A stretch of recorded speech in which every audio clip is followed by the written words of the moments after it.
Assalamualaikum warahmatullahi wabarakatuh. Kembali lagi bersama saya, Alia Fitriani Sajida, mahasiswa Universitas Mula Warman, tahun 2021 di Prodi Hubungan Internasional, di kelas A, dan video ini merupakan curhat filsuf part 2 dengan judul Unwritten Rules, Standar Kecantikan.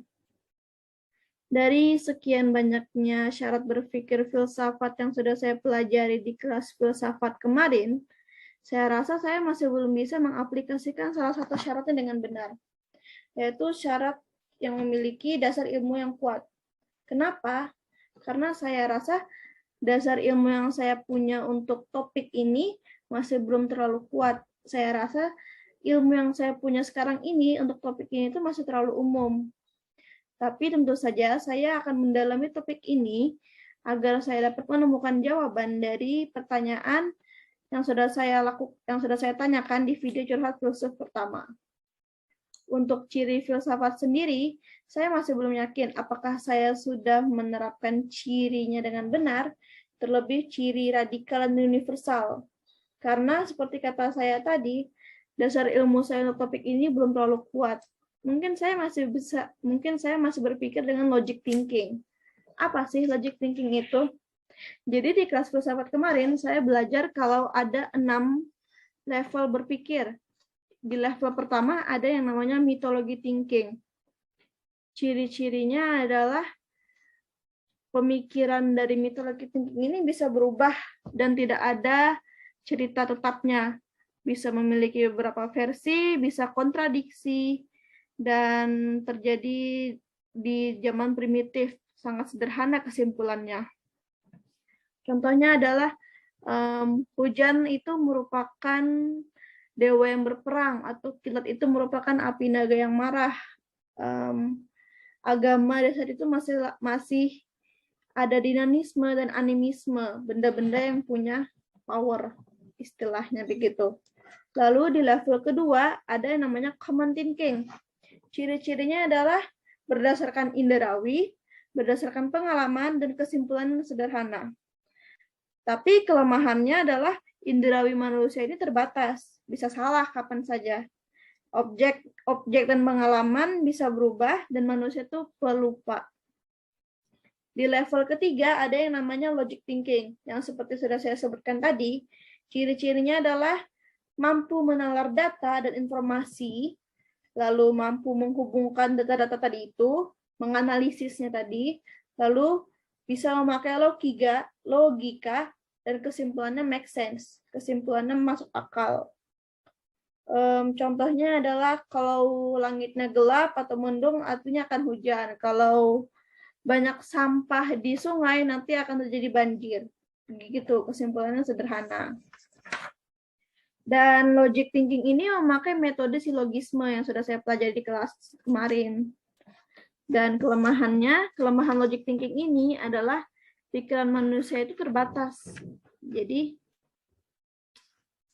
di level keempat ada yang namanya scientific thinking. Ciri-cirinya adalah mereka menggunakan metode ilmiah, bersifat objektif, berdasarkan eksperimen yang artinya harus ada uji coba, harus ada observasi, teknologi, dan sebagainya. Tujuannya adalah kebenaran saintifik temporer. Contohnya adalah hujan itu merupakan proses alami, kausalitas.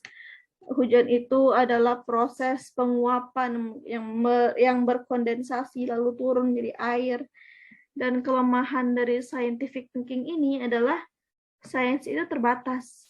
Bisa salah, bisa error, bisa kacau, begitulah. Di level kelima ada yang namanya philosophy thinking. Ciri-cirinya adalah spekulatif, kritis, sistematis, substansial, radikal, koheren, dan universal. Tujuan dari philosophy thinking ini adalah jembatan untuk mencapai kebenaran dan sifatnya spekulatif, yang seperti sudah saya sebutkan tadi, artinya tidak pernah selesai sementara. Di level ke-6, level paling tinggi, puncak berpikir manusia, yaitu adalah teologi thinking, berpikir religius. Salah satu contohnya adalah Mereka sudah menganggap kalau bumi, langit, dan alam semesta ini sudah merupakan ciptaan Tuhan. Untuk berpikir dengan teologi thinking ini, kita harus melewati tahap-tahap sebelumnya tadi itu. Dan teologi thinking ini adalah pola berpikir yang kebenarannya hakiki, kebenarannya final dan absolut, tidak bisa digugah lagi. Dan selanjutnya di kelas-kelas kemarin saya belajar bahwa saya tidak bisa langsung mengetahui kebenaran dari pertanyaan yang saya ingin tahu jawabannya tadi itu langsung. Saya tidak bisa mengetahui dengan langsung. Pertama, saya harus mengumpulkan data-data terlebih dahulu. Lalu data-data yang banyak tadi akan menjadi informasi apabila sudah terkumpul. Lalu informasi ini akan menjadi pengetahuan yang berkembang menjadi ilmu. Dengan mempelajari ilmu ini, saya akan mengetahui kebenaran dari pertanyaan saya. Lalu, harus saya apakan kebenaran ini tadi? Apa tindakan dan etika yang cocok dan sesuai dengan kebenaran tersebut? Karena itu, saya mulai mengumpulkan data-data terkait topik yang saya bahas, yaitu data pertama adalah stigma orang-orang terhadap kata cantik. Menurut orang-orang, cantik itu adalah orang yang kurus, orang yang putih, orang yang rambutnya lurus, orang yang tinggi, dan macam-macam. Dan data selanjutnya adalah saya dan beberapa orang-orang lain tidak percaya diri dengan penampilan dan fisik kami sendiri.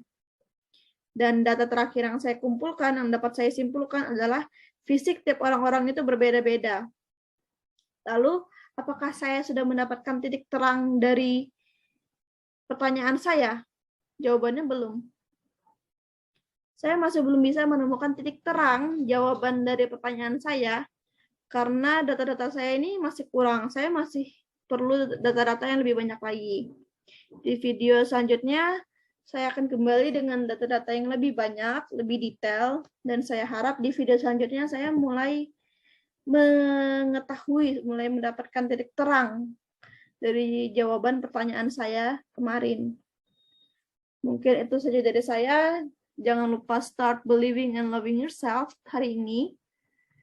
Wassalamualaikum warahmatullahi wabarakatuh.